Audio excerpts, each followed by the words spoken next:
Kami sambut kepada pembina Yayasan Nurul Ilmi Al Muta'ali, kepada Bapak Agus karyawan SPDSD, dipersilahkan. Bismillahirrahmanirrahim. Assalamualaikum warahmatullahi wabarakatuh. Waalaikumsalam warahmatullahi wabarakatuh. Alhamdulillahilladzi arsala rasulahu bil huda wa dinil haq liyudhhirahu 'alad dini kullihi wa kafa billahi shahida. Asyhadu an la ilaha illallah wahdahu la syarika lah wa asyhadu anna Muhammadan abduhu wa rasuluh. Allahumma sholli wa sallim wa barik ala hadan nabiyil karim Muhammadin wa ala alihi wa ashabihi wa man tabi'ahum ila yaumil qiyamah. Hadirin bapak-bapak, ibu-ibu, wali santri Satya Muktisari yang saya hormati, serta anak-anak yang kami banggakan. Pertama-tama marilah kita bersyukur kepada Allah Subhanahu wa Ta'ala yang telah menganugerahkan kepada kita berupa nikmatnya yang begitu banyak, baik nikmat yang berupa fasilitas hidup maupun nikmat yang berupa fasilitas kehidupan. Nikmat yang berupa fasilitas hidup, Allah telah menciptakan samawat dan ardu beserta isinya yang tercipta dalam keadaan nikah, yang semuanya itu diperuntukkan untuk menopang tugas manusia untuk melaksanakan ibadah. Dan juga nikmat yang berupa fasilitas kehidupan, yakni berupa ajaran ilmunya.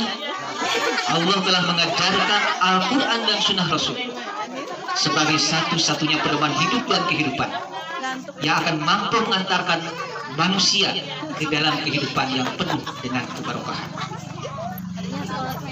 Hadirin yang saya hormati, selayaknya kita bersyukur kepada Allah Subhanahu wa Ta'ala karena hingga saat ini Allah masih memberikan kesempatan dan kemampuan kepada kita untuk mampu berkumpul silaturahim di tempat ini dalam rangka tasyakuran anak-anak yang diisi dengan pentas seni dan pelepasan murid ke tingkat SD tahun pelajaran 2023-2024. Bapak-bapak, ibu-ibu, secara fitrah setiap orang tua mengharapkan putra-putrinya menjadi anak-anak yang soleh-soleh. Oleh karena itu, kita selalu berusaha, terutama keluarga. Sebab bagaimanapun yang namanya keluarga sangat bertanggung jawab atas seisi rumahnya untuk mengarahkan keluarganya menjadi muslim yang bertanggung jawab, yaitu muslim yang mencintai nilai-nilai keislaman dan berusaha untuk memperjuangkan terwujudnya kehidupan yang Islam. Nabi menegaskan, kullukum ra'in wa kullukum mas'ulun an ra'iyati. Setiap individu dari kalian itu adalah pemimpin, yang berarti memiliki tanggung jawab terhadap yang dipimpinnya. Setiap individu dari kalian adalah pemimpin. Saya memimpin diri sendiri. Kalau saya sebagai individu, saya kalau di keluarga berarti harus mampu memimpin dan mengasuh, bertanggung jawab terhadap yang diasuh. Demikian juga ibu bapak, terutama ibu merupakan sekolah yang pertama dan utama di keluarga.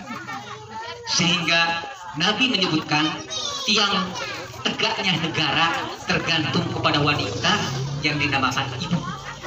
Kalau ibu-ibu memiliki kepedulian terhadap pendidikan anak-anaknya, insya Allah 10 tahun, 20 tahun yang akan datang akan lahir generasi-generasi yang siap untuk memimpin atau melanjutkan estafet perjuangan. Sebagai orang tua, tanggung jawab utama dan paling pertama yang harus dilakukan oleh setiap orang tua muslim adalah mengantarkan seluruh anggota keluarganya untuk menjadi muslim yang baik, muslim yang memiliki rasa tanggung jawab terhadap Islam dan umat Islam. Kalau Nabi mengatakan pribadi-pribadi yang bastotan fil ilmi wal jismi. Memang kita sudah sepakat bahwa pendidikan itu tanggung jawab bersama, tanggung jawab keluarga, lembaga pendidikan, dan pemerintah. Bapak Ibu yang saya hormati, ada pepatah yang menyebutkan, kalau kita berpikir untuk 1 tahun, cukup tanam padi saja. Tetapi kalau kita berpikir untuk 10 tahun, maka tanamlah pohon. Tetapi kalau kita berpikir untuk 1 abad, maka didiklah generasimu, sehingga mereka memiliki pandangan yang cerah dan bisa bertindak tepat dan produktif. Berpikir cerah, bertindak tepat dan produktif itu bisa diwujudkan dengan usaha yang sangat mahal. Jadi orang yang berpikir cemerlang dan produktif dalam bersikap itu memerlukan modal. Dan kita harapkan lulusan-lulusan dari TK Satir Montessori ini memiliki wawasan intelektual yang luas, memiliki wawasan berpikir yang jangkauannya yang jauh, mampu memprediksi kehidupan masa depan. Jadi bastotan fil ilmi wal jismi, luas pemahamannya dan hebat kemampuannya dalam mewujudkan apa yang dipahami. Pesan Nabi yang berikutnya, kalau tadi Nabi berpesan bahwa kita itu adalah pemimpin yang bertanggung jawab terhadap diri sendiri, keluarga, ataupun apapun yang kita pimpin. Yang kedua, Nabi berpesan kepada kita, adibu auladakum ala salasin hisolin, hubbi nabiyikum wa hubbi ali baitihi wa tilawatil Qur'an. Nabi berpesan agar terwujudnya pribadi-pribadi yang memiliki wawasan intelektual yang luas, yang Nabi sebut bastotan fil ilmi wal jismi.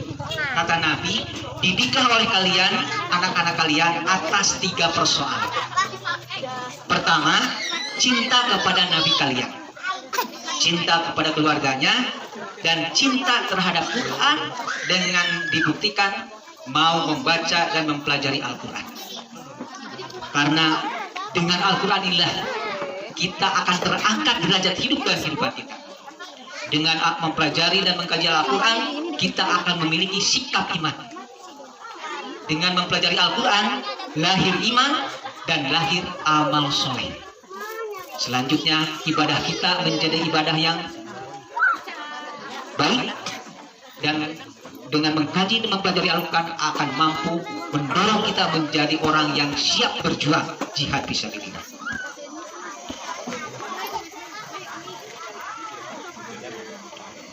Sedikit lagi.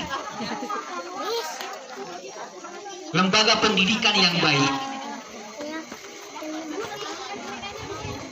berorientasi kepada mempersiapkan generasi yang berkualitas. Jadi pendidikan yang baik, lembaga pendidikan yang baik, orientasinya, tujuannya kepada mempersiapkan generasi yang berkualitas, yaitu membentuk jiwa kepemimpinan yang baik, leadership yang baik, terwujudnya pribadi muslim yang bastotan fil ilmi wal jismi. Saya sebut sekali lagi, bastotan fil ilmi wal jismi, mengarahkan kepada kesana. Luas pemahaman keilmuannya dan hebat kemampuan aplikasi pengamalannya. Itulah orang yang hebat. Tentu saja kita jangan tertipu oleh gemerlapnya materi dunia, tetapi kita harus memperhatikan nilai-nilai moral. Nah, oleh karena itu pada kesempatan pagi yang berbahagia ini, sebenarnya saya tidak layak disebut pembina, sebut saja orang tuanya anak saya. Sebab pembina itu tinggi derajatnya, harus mampu membimbing, mengarahkan, membina, membentuk karakter menjadi orang yang lebih baik. Saya sendiri harus bisa, maaf ya. Tetapi kita harus berusaha menjadi orang yang lebih baik. Oleh karena itu, saran saya kepada lembaga ini, kepada pendidikan Sakti Montessori ini, bangunlah 3 semangat. Bangunlah 3 semangat yang akan mengantarkan kepada terwujudnya lulusan-lulusan yang memiliki jiwa kepemimpinan yang hebat dan kuat. Pertama, semangat yang pertama harus dibangun semangat qiraah. Alhamdulillah tadi diwujudkan. Sebelum dilaksanakan kegiatan ini diawali dengan pembacaan ayat suci Al-Quran. Dan itulah yang harus menjadi pedoman, menjadi rujukan dalam kita berbuat dalam menata hidup yang kehidupan. Semangat qiraah, semangat belajar, semangat membaca, mempelajari, memahami kandungan makna Al-Quran. Jadi kita dengan Al-Quran ini jangan dibuka hanya kulitnya saja. Yang mempelajari kulitnya ya berarti membaca huruf-hurufnya saja, makhraj hurufnya dan lain sebagainya. Tetapi yang lebih penting adalah memahami isi kandungan dari Al-Quran tersebut. Karena Al-Quran sebagai hudan, sebagai pedoman. Menuntut ilmu adalah upaya meningkatkan derajat dan kedudukan manusia.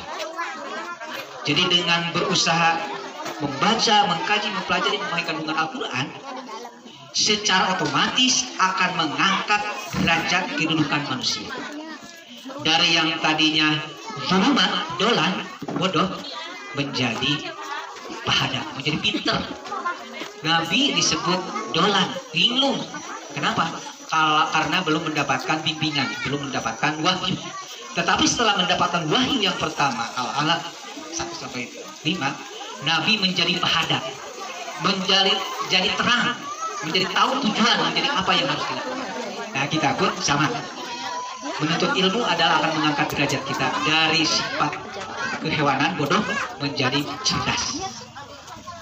Dengan menuntut ilmu kita akan memiliki iman. Dengan menuntut ilmu akan melahirkan amal soleh. Sebab amal soleh tidak akan lahir tanpa ilmu. Jadi antara ilmu dengan amal itu merupakan sistem yang tidak bisa dipisahkan. Satu yang dengan yang lainnya tidak bisa dipisahkan. Kalau berilmu pasti beramal soleh, akan mendorong beramal soleh. Dan dengan berilmu akan memiliki akhlakul karimah, akhlak yang mulia. Mengapa orang banyak yang bertindak tidak tepat atau mungkar, pasca mungkar dilakukan? Karena jauh dari ilmu, jauh dari bimbingan, jauh dari pedoman, terutama jauh dari Al-Quran. Yang kedua, yang harus dibangun oleh lembaga ini adalah semangat infak. Semangat infak. Karena infak merupakan bentuk pengorbanan yang bersifat universal atau menyeluruh. Di mana budaya infak bisa jihad fisabilillah. Jangan